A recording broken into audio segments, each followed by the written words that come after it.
지난주에 우리는 디모데라는 제자라는 제목으로 말씀을 들었습니다. 바울이 2차 선교 여행에서 더베 그리고 루스트라에 다시 가는데 거기에 몇 년 전에 복음을 뿌렸던 것의 열매로 자라난 디모데를 만나게 됩니다. 다시 재회를 하게 됩니다. 그리고 그 디모데를 데리고 2차 선교 여행을 함께 떠나게 되는 장면까지 지난주 살펴봤습니다.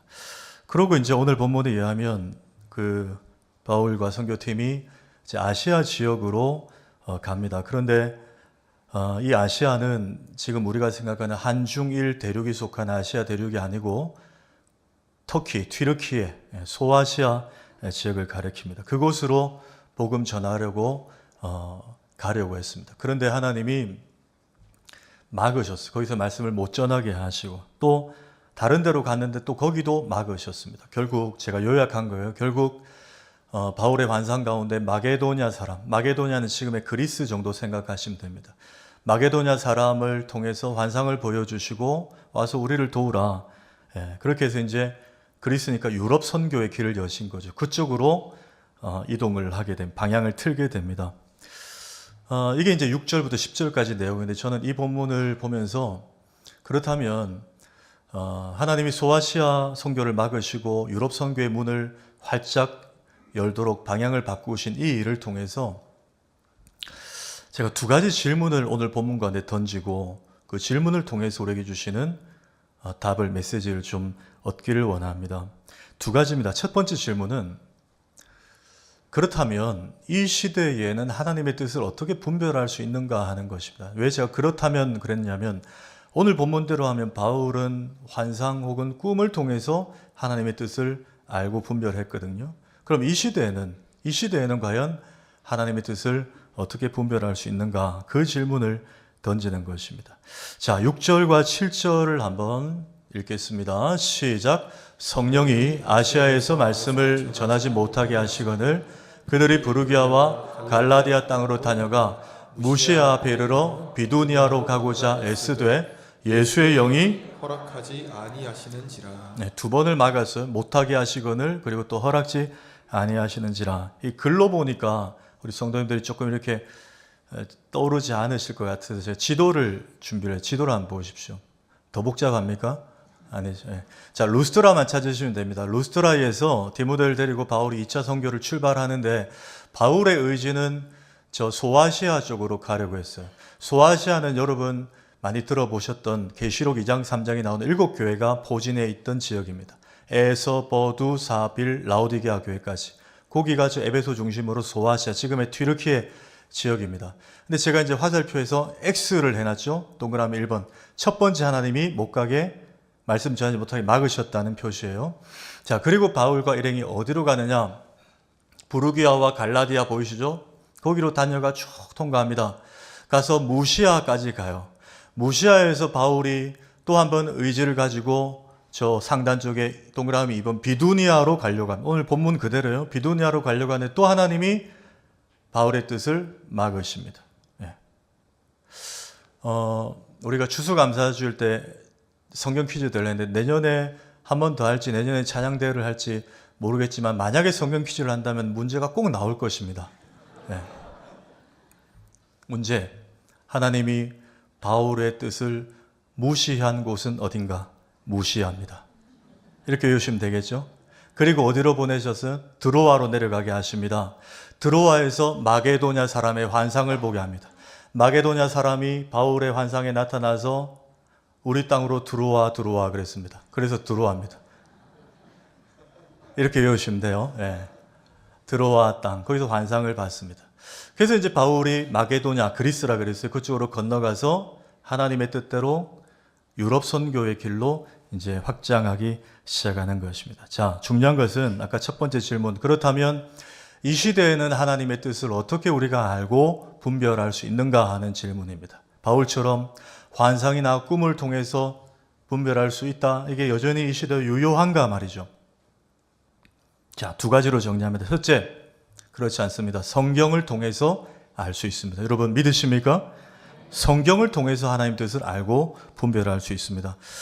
제가 이재철 목사님 책에 보니까 이런 내용이 하나 있습니다. 서울에 그 양화진이 이제 마포 쪽에 있죠. 양화진에 있는 모 교회에 김 장로님과 김 권사님 부부가 계셨어요. 이 두 분이 60대 초반인데 신앙생활을 신실하게 잘 하시던 부부였습니다. 그런데 안타깝게도 그 부인 김 권사님에게 급성 백혈병 진단을 받고 발병되자 거의 1년 정도 투병하다가 세상을 떠나게 됐습니다. 부인 권사님이. 여러분, 요즘에 60대 초반이면, 저는 아직 되지 않았지만 그래도 제가 우리 성도님들 보면 아직 뭐 청년 같으세요. 우리가 정년이 좀 빨라져서 그렇지 아직도 일할 수 있는 그런 건강과 컨디션인 분들이 많아요. 근데 혼자 이제 살아가야 됩니다. 부인 권사님이 세상을 떠났어요. 참 안타까운 상황이죠. 그래서 이제 장례를 마치고 유품을 정리하는데 아내가 생전에 자기에게 써놓은 편지가 이렇게 있는 거예요. 그걸 이 남편 장로님이 꺼내서 읽었더니 이렇게 되어 있습니다. 한번 띄워주실래요? 결혼한 두 딸이야 엄마 잃은 슬픔 속에서도 잘 살아가겠지만 63세라는 어정쩡한 나이에 남편이 걱정된다. 그래서 몇 가지 정리해본다. 첫째, 가족관계.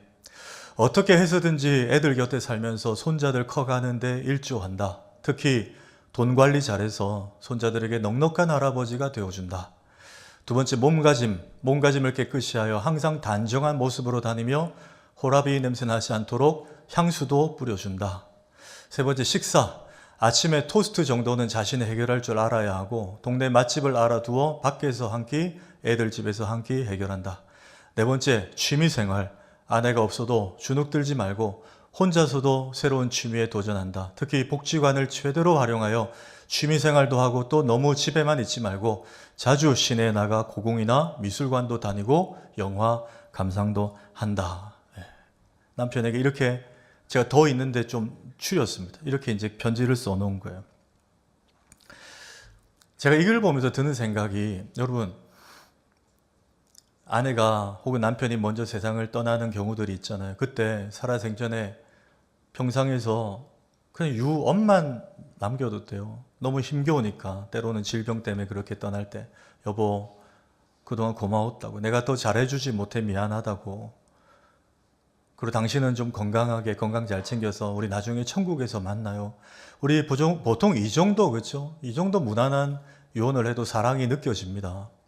근데 이 부인 권사님 정말 남편을 사랑하고 남편을 정말 잘 알았던 것 같아요. 남편의 성향을.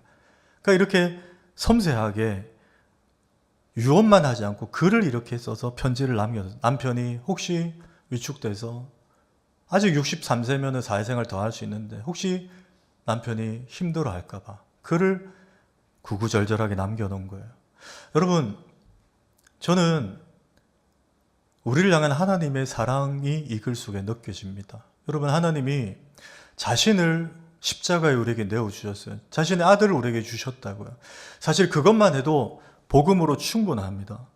그것만 해도 하나님이 우리를 얼마나 사랑하시는지 우리는 십자가를 통해서 정말 느껴지고 채워져요. 그런데 하나님, 그럼에도 불구하고 우리에게 내가 생명 다해 사랑한 내 자녀들아, 십자가로도 충분하지만 내 사랑을 받는 자녀들, 십자가의 은혜로 구원받은 자녀들은 이렇게 살아야 된다라고 글로 남겨주셨어요. 그게 여러분 뭡니까? 성경이잖아요. 여러분 믿으십니까? 그게 성경이에요.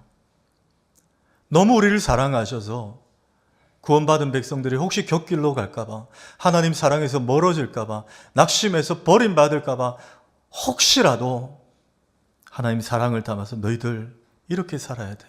내가 너희를 이렇게 사랑하고 내가 너희를 너보다 더 잘 알잖아. 너희들 이렇게 살아야 돼. 주신 책이에요. 여러분, 성경은 물론 예수 믿고 구원받는 방편이 담긴 구원의 책이 맞습니다. 예수 그리스도에 대해서 선포하고 설명한 책이 맞아요. 그러나 여러분, 엄밀히 말하면 그것만 있는 것은 아닙니다. 한번 볼까요? 디모데후서 3장 15절 이하에 한번 읽습니다. 시작. 성경은 능히 너로 하여금 그리스도 예수 안에 있는 믿음으로 말미암아 구원에 이르는 지혜가 있게 하느니라. 모든 성경은 하나님의 감동으로 된 것으로 교훈과 책망과 바르게 함과 의로 교육하기에 유익하니. 아멘. 두 가지 성경의 유익을 말해줘요. 구원에 이르는 지혜, 이거는 당연한 거예요. 예수 믿으면 구원 얻게 되는 그 길이 성경에 있다는 거예요. 이건 우리가 믿습니다. 그런데 또 하나 더 있어요. 구원받은 하나님의 백성들이 교훈도 받고 책망도 받고 바르게 함, 우리 삶에 대해서 교정을 받는 거예요. 그리고 의로 교육을 받습니다. 뭘로? 성경으로요. 그래서 매주일 우리가 말씀을 듣고 매일 말씀을 묵상하는 거예요. 성경으로 우리 삶을 지도받으려고. 그 성경에는 예수 믿으면 구원받는다는 복음도 있지만 그 복음을 받아들인 사람들이 어떻게 살아가야 될지를 알려주는 책이라는 거예요. 그래서 여러분, 성경을 더 가까이 하셔야 돼요. 새해에는 성경을 더 펼쳐 읽으셔야 돼요. 성경이 우리 손에 주어졌는데도 불구하고 혹 교회 교육자들에게 허락받지 않고 다른 데 가서 어떤 성경을 배운다든지 또 거기 갔는데 무슨 하나님 음성 듣는 훈련 뭐 이런 거를 한다든지 여러분 굉장히 비성경적이고 위험한 것입니다. 왜? 하나님의 음성은 성경에 다 기록이 되어 있는 줄 믿으시기 바랍니다. 예. 성경을 벗어나지 않는 게 안전한 거예요. 두 번째, 우리는 하나님의 음성을 이 시대 어떻게 분별할 수 있는가? 동력자들의 동의를 통해서 알 수가 있습니다.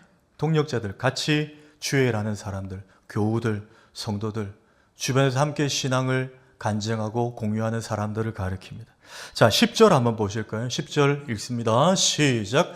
바울이 그 환상을 보았을 때 우리가 곧 마게도냐로 떠나기를 힘쓰니 이는 하나님이 저 사람들에게 복음을 전하라고 우리를 부르신 줄로 인정함이러라 그랬습니다. 마지막에 인정하다라는 단어가 중요합니다. 헬라어로 쉼비바조라는 단어인데 저 단어는 특별히 지금 복수형으로 쓰여졌어요. 이렇게 우리를 부르신 줄로 다들 인정들 했다 그 말이에요. 네. 이 단어가 왜 중요한가? 바울이 환상을 봤습니다. 그러면 부정할 수도 있어요. 그건 당신 생각 아니야?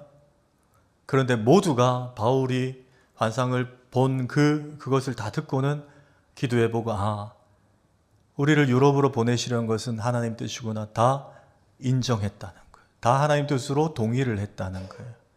이게 중요합니다. 특히 주일을 할 때 그래요.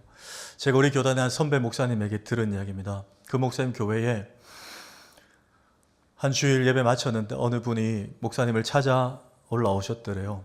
올라오셔가지고 목사님, 제가 지금 드리는 이 이야기를 위해서 며칠 동안 금식 기도를 했습니다.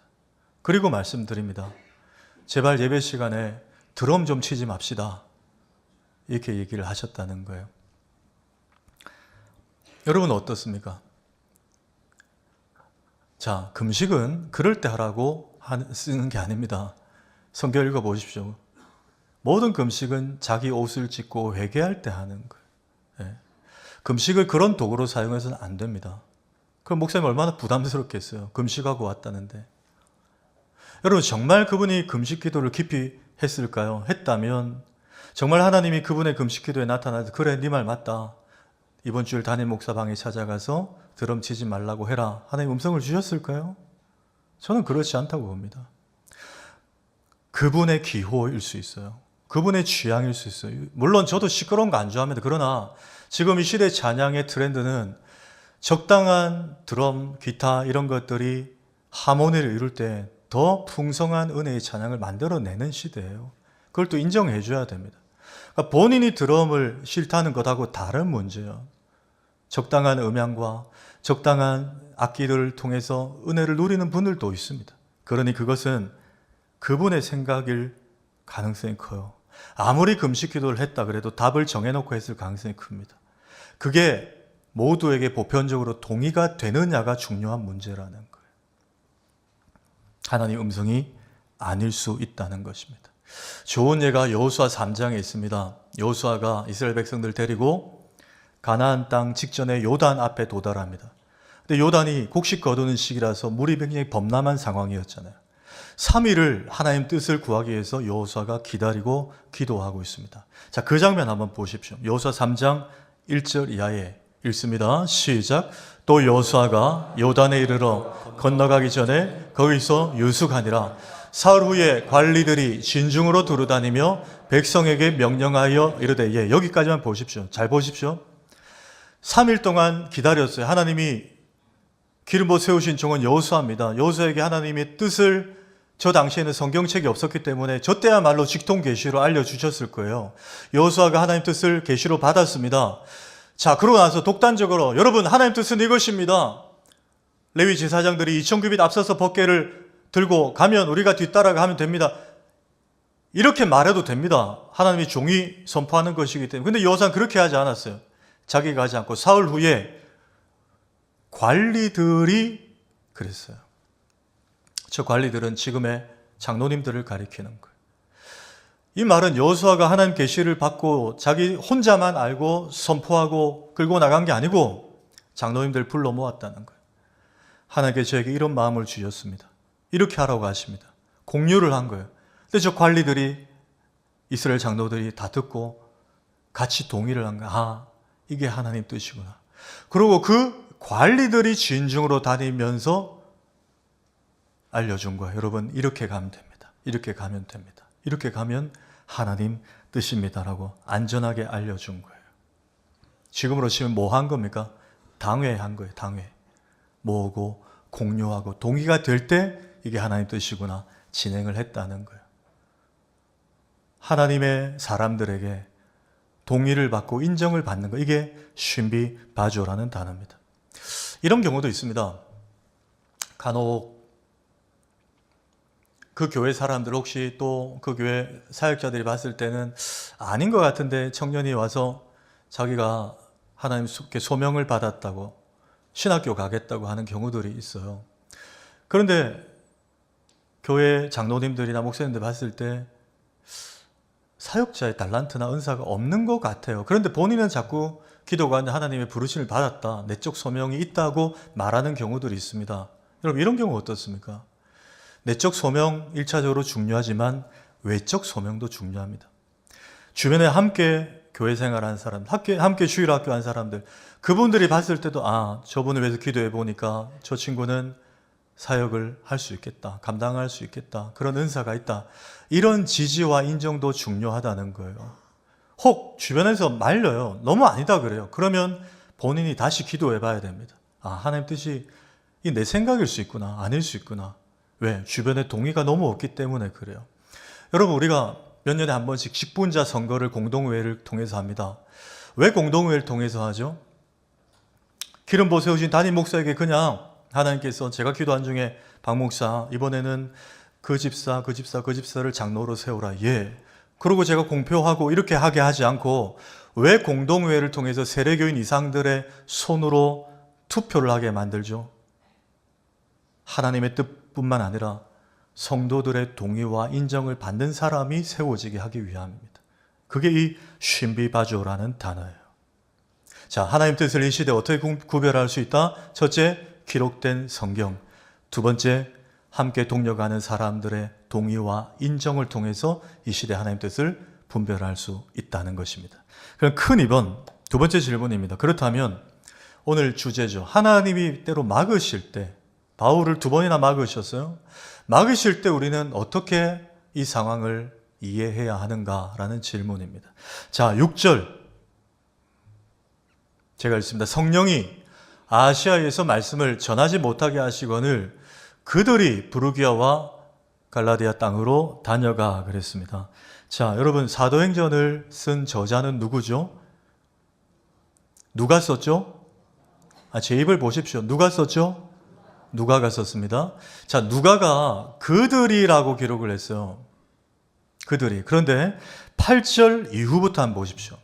자, 읽습니다. 8절부터 10절까지 시작. 무시아를 지나 드로아로 내려갔는데 밤에 환상이 바울에게 보이니 바울이 그 환상을 보았을 때 우리가 곧 마게도냐로 떠나기를 힘쓰니 이는 하나님이 저 사람들에게 복음을 전하라고 우리를 부르신 줄로 인정함이로라. 예, 저 표시해 놓은 걸 잘 보십시오. 8절에 이제 드로아로 왔어요. 그런데 누가의 기록이 이제 그들이 아니고 어떻게 바뀝니까? 우리가로 바뀌어요. 그리고 마지막에도 복음을 전하라고 우리를 부르신 줄로 인정함이로라. 예. 인칭이 바뀌었다는 거죠. 그 말은 드로아에서 누가가 합류했다는 거예요. 그런 이제 우리의 스토리가 되는 거예요.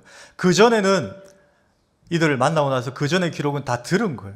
바울이나 신라를 통해서 다 들었고 그걸 쭉 성령의 감동을 기록했는데 오늘 16장 8절에 드로아에 내려가는 드로아에서 의사로 활동하던 누가가 이 선교팀에 합류한 거예요. 그러니 이제 그들이라고 하지 않고 누가가 우리가라고 인칭을 시점을 바꿔 쓰고 있다는 거예요. 자, 정리하면 하나님께서 왜 바울의 2차 선교여행 이 귀한 취지의 선교를 두 번이나 막으시고 결국은 드로아에서 환상을 보게 하시고 마게도냐, 유럽의 이 길로 가게 하셨는가? 첫 번째 큰 이유는 하나님 나라 관점으로 봐야 됩니다. 첫째는 2차 선교는 소아시아 선교에 국한되지 않고 유럽의 선교의 문을 확장시키시려는 하나님의 의도. 이게 첫 번째 의도.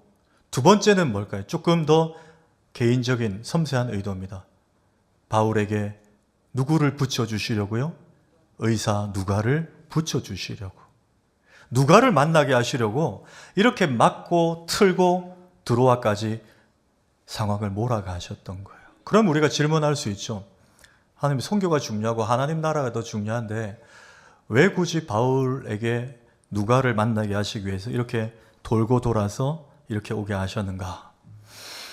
여러분, 누가는 직업이 뭐였죠? 자, 한번 확인합시다. 골로새 4장. 사랑을 받는 의사 누가라고 분명히 되어 있습니다. 그 이들을 만나기 전에 누가는 드로아에서 병원을 했던, 의원을 했던, 뭐 지금의 의사와 좀 컨디션 다르겠지만 사람의 진료를 보는 그런 의사였어요. 그런 여러분, 의사는 누구에게 필요한 직업입니까? 아픈 사람, 병이 있는 사람, 몸이 좀 불편한 사람, 이런 분들이 만나는 게 의사예요. 그리고 환자에게 의사가 필요하다는 거예요. 제가 이런 좀 상처받았던 에피소드가 하나 있는데 오해 없이 들으시기 바랍니다. 제가 결혼 전에 저희 부모님이 이제 목회 현역에 계실 때 동기 목사님들 만나는 모임에 가셨어요. 갔는데 거기 이제 늘 가면 모임에 대화를 주도하는 분들 있잖아요. 한 목사님이 자기가 농담 반 진담 반으로 주선을 한다고 김 목사 집에 딸 결혼할 때 안 됐나?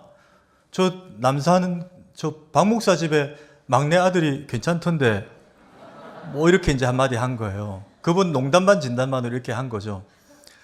근데 딸 가진 김 목사님이라는 분이 그 자리 사람들 다 있는데 정색을 하면서 이렇게 말을 했다는 거예요. 무슨 소리 합니까?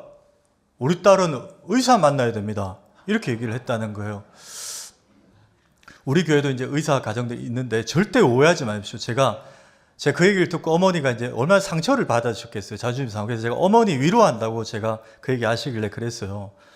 김 목사님 집에 딸이 아픈 모양이네요. 제가 그렇게 얘기를 했어요. 예. 의사분들 상처받으시면 안 돼요. 예. 제가 어머니 위로한다고. 아프니까 뭐 의사 고집하겠죠. 제가 이제 그런 식으로 엄마 위로한다고 그렇게 했어요. 제가 어땠어요? 그렇죠? 눈도 크고. 예. 부모님 입장에서는 상처를 받을 수 있잖아요. 예. 여러분, 이게 바울에게 누가를 붙여주신 하나님의 또 다른 이유였어요. 왜 그런지 아세요? 바울은 이제 1차, 이제 2차 선교를 시작했는데 하나님은 이미 3차 선교의 로드맵까지 다 보고 계십니다. 바울이 당할 일들을 하나님 다 알고 계셨어요. 자, 볼까요? 고린도 후서 11장 23절에서 25절 읽습니다. 시작. 내가 옥에 갇히기도 더 많이 하고 매도 수없이 맞고 여러 번 죽을 뻔하였으니 유대인들에게 40에 하나 감한매를 5번 맞았으며 3번 태장으로 맞고 1번 돌로 맞고 3번 파선하고 일주야를 깊은 바다에서 지냈으며 여러분 읽기만 읽어도요 사람이 저기 특별히 유대인들에게 40에 하나 감한매를 맞았다 그랬는데 당시의 유대 법이 40대는 못 때리게 돼 있어. 왜? 사람 죽을 수 있기 때문에. 그래서 39대까지가 최고형이었습니다. 대형 중에. 그 정도로 많이 두들겨 맞았어요. 앞으로 맞을 일들이에요. 이게 이제 바울이 겪고 나서 고린도서에 고백한 거잖아요. 근데 바울은 가보지 않았지만 하나님은 다 지금 바울이 당할 고초들을 내다보고 계신 거예요. 뿐만 아닙니다. 바울에게 지병이 있었어요. 학자들은 2가지 견해를 말합니다. 첫째는 안질이었습니다. 갈라디아서 말씀 한번 볼까요?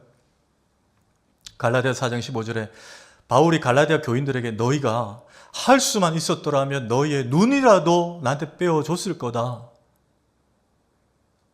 이걸 두고 학자들이 아마 바울의 눈에 불편함이 있지 않았겠나.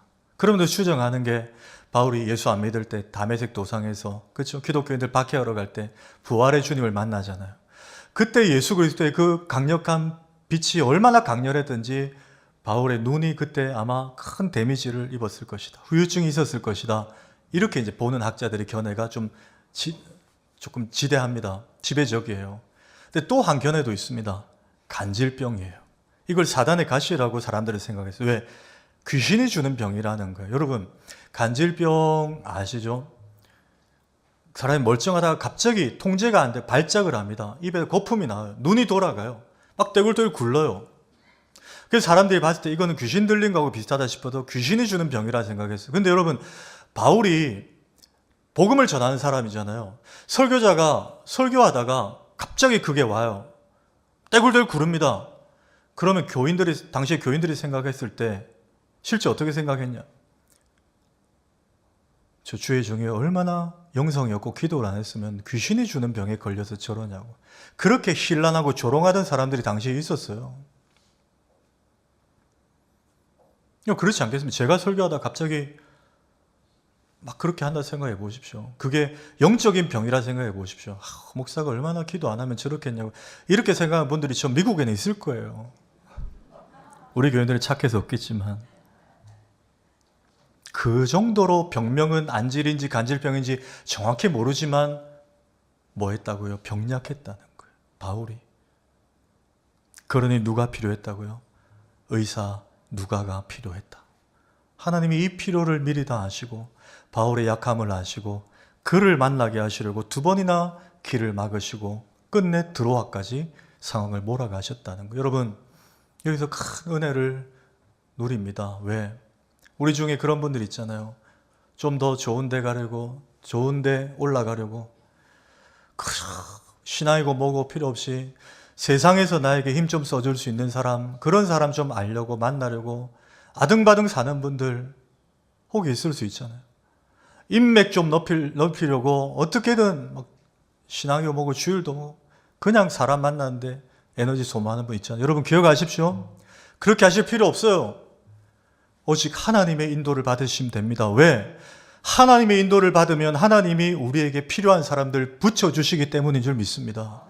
하나님이 알아서 사람들 만나게 해주시는 거예요. 누가를 바울에게 필요하니까 만나게 해주시잖아요.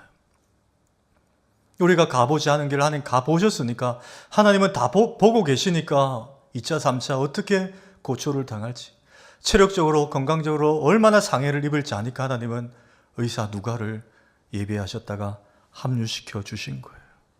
그리고 또 하나, 하나님 왜 때로 우리의 길을 막으시는가? 하나님 우리를 너무나 사랑하시기 때문이에요. 여러분 이걸 꼭 기억하시기 바랍니다. 여러분 사랑의 반대말은 미움과 증오가 아니라잖아요. 무관심이에요. 그 말은 하나님이 사랑하지 않는 자녀는 유기하십니다. 그냥 마음대로 가도록 내버려 둬요. 사랑하시니까 간섭하세요. 나는 이해 안 되지. 근데 간섭하세요. 개입하세요. 왜? 사랑하니까. 여러분 우리 부민교회 건물에 저 동아대 쪽으로 바로 옆에 우리 교회 건물 바로 옆에 선미집이라는 지금은 운영하지 않는 회색 건물 식당이 하나 있어요. 그 사이 골목 여러분 우리 젊은이들 사이에 골목 이름을 아십니까? 그곳이 이제 담배 맛집 골목이래요. 네. 거기 저도 이제 퇴근하고 가보면 뭐 성인들이야 뭐 자유죠. 그런데 분명히 고등학생으로 보이는 아이들이 거기에 추파춥스 같은 걸 물고 있어요. 근데 막 연기가 나요. 저는 한 번도 그들에게 뭐 제재하지 않았습니다. 제 딸이 아니기 때문에 그래요. 그 요즘 애들 무서워요. 괜히 뭐 함부로 그랬다가 저는 불의를 보면 잘 참는 스타일입니다. 오래 쓰임 받아야 되기 때문에. 그냥 지나가요. 그런데 여러분 우리 성도님들도 다 생각해 보십시오. 내 딸이에요. 중고생인 내 딸이 친구들과 어울려서 그러고 있어요. 여기 어느 부모님이 그냥 지나갑니까? 계속 개입하죠. 참고로 저는 딸이 없습니다. 그 목사님이 부러워요. 여러분, 그냥 놔두지 않아요. 여러분, 하나님이 내 길을 막으신다? 자꾸 트시는 것 같다? 그럼 여러분, 오히려 감사하십시오. 하나님이 내 길을 지금 보고 계시구나. 나를 사랑하시구나. 이게 하나님의 사랑의 손길이구나. 오히려 감사하십시오. 또 하나, 하나님이 왜 나를 때로 막으시는가? 따라합시다. 더 좋은 길로 인도하시려고. 여러분, 믿으십니까? 이걸 믿으시면 돼요. 내가 생각하는 좋은 길 말고 하나님이 생각하시는 더 좋은 길로 인도하시려고. 여러분, 요셉의 경우 아시잖아요. 요셉이 보디발 장군의 아내를 성폭행하려 했다는 누명을 쓰고 감옥에 갇혔을 때 얼마나 억울합니까? 그런데 하나님께서 바로의 최측근인 술 맡은 관원장과 떡 굽는 관원장, 장관급이죠. 그 두 사람을 그 감방에 넣어줘요. 근데 그들이 들어보니까 요셉이라는 청년이 꿈 해몽을 잘하는데요. 그래서 자기들도 꿈을 꿨는데 막 범민에 사로잡혔어요. 그래서 요셉에게 자문을 구합니다. 요셉이 시원하게 해몽을 해줘요. 그런데 술 맡은 관원장은 진짜 죄가 없어서 풀려나게 되는데 떡 굽는 관원장은 사흘 후에 죄가 있었나 봐요. 사형을 당하게 됩니다. 자, 술 맡은 관원장이 풀려날 때 요셉이 당부를 합니다. 장관님, 저는 히브리인으로서 정말 보디발 장군의 집에서 그런 짓을 하지 않았습니다. 저는 정말 억울합니다. 그러니 당신께서 바로 왕에게 이 사연을 말해주시고 저를 좀 풀려나게 해주십시오. 이렇게 간청을 합니다. 자, 그 술 맡은 관원장 장관이 복직을 해요. 그리고 바로의 왕실에 다시 들어갑니다. 그리고 가서 바로에게 바로 얘기를 합니까? 바로에게 바로 얘기를 하지 않고 성경에 보면 2년 동안 잊어요. 그 일을. 하나님이 잊게 하신 거예요. 어떻게 그걸 잊습니까? 잊게 하신 거예요. 깜깜무소식이에요. 요셉 입장에서 서운하죠. 답답하죠. 분명히 이분이 해결해 줄 것 같았는데 왜 이렇게 안 되지? 얼마나 억울합니까? 그런데 2년 후에 바로가 꿈을 꾸게 하시고 바로의 꿈이 아무도 해몽을 하지 못하니까 그 술 맡은 관원장이 그때서야 자신이 2년 전에 감옥에 있을 때 청년 요셉이 생각난 거예요. 요셉을 소개해 줍니다. 여러분, 그 2년의 시간이 뭘 의미할까요? 하나님 막으신 시간.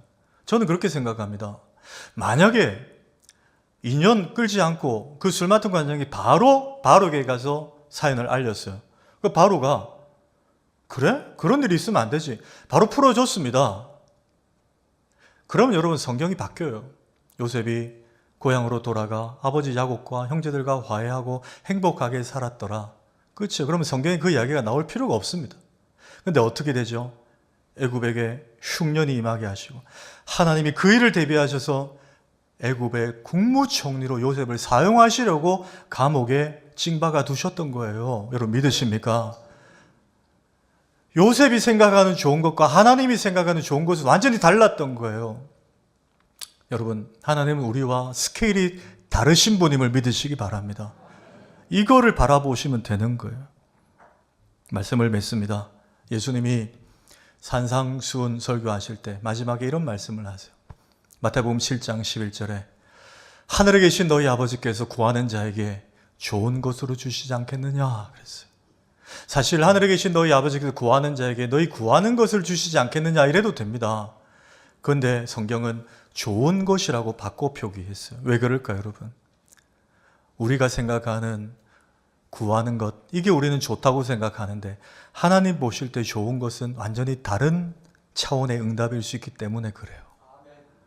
우리는 이게 좋죠. 근데 하나님은 이게 또 좋은 거예요. 왜요? 우리보다 우리를 더 잘 아시니까.